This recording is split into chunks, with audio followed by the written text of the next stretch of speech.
Good morning, sir. So today I will report the inventory classification system EBC and XYZ analysis. Uh, the four benefits of EBC in XYZ analysis.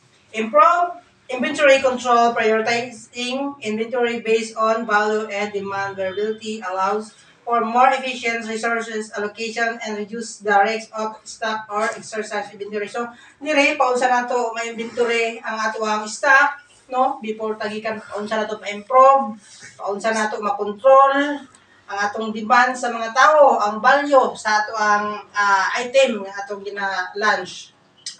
Optimize safety stock levels. By understanding demand predictability, business can adjust safety stock levels according minimizing holding and cost and reducing risk. So, dili pangdaan kung ato ang packaging sa ato ang product, no, dapat dili kay nato dakuon kay nganuman kay para makakuan puta sa ato ang paligiran bitaw para ang waste bitaw dili kay magalat pa asa. So, dapat nato i-control nato. Dayon, ang enhanced forecasting accuracy, XYZ analysis help improves forecasting accuracy by identifying the addressing and demand pattern. So, dapat, no, naka-pattern ang ato ang demand sa ato ang item, paunsa nato ma-help ang nato ma-improve ang atong accuracy by identifying the addressing, no, dili pa lang daan dapat no diri sa XYZ ABC and XYZ naka-pattern ni siya. So dapat dito sa una taas sa ubos nakaubos nagagamay, no, depende sa kuan manggod sa item nga mo launch. And reducing ordering costs and prioritizing high value and stable items allow for more frequent ordering, reducing ordering costs and minimizing lead items. So dire unsa ta maka-reduce ato ang cost kanang mga buyer no, dapat, no, mag-reduce sa usa ka item kanang dili na kay halin kanang di kalin dapat katong mga good value nga item nga atong mo to atong priority nga mo to atong ikuan sa ato ang market para halin ang ato ang item.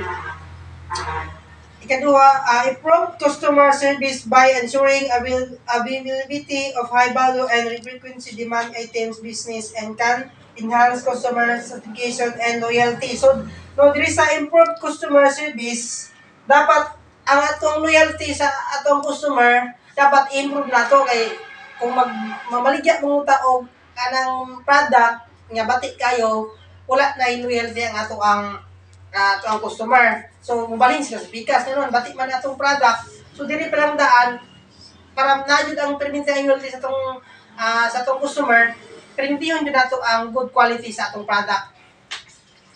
And,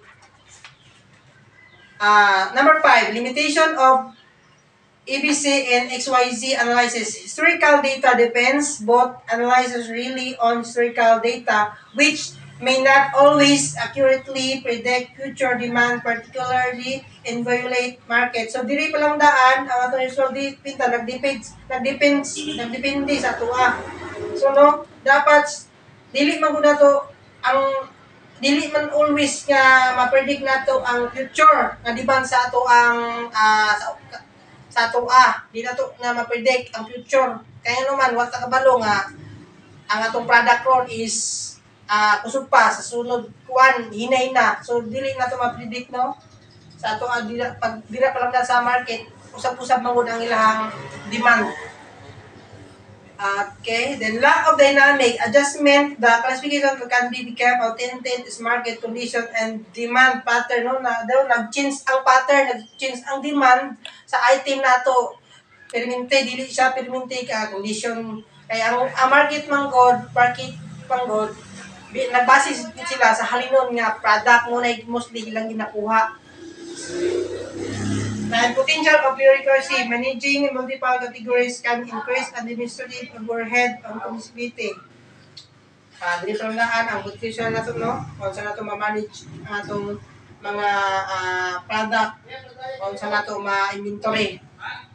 Number 6, implementing EBC and XYZ analysis Data collecting, gather accurate, reliable data on inventory, value, and demand, historical, and other relevant metrics. So, there is sa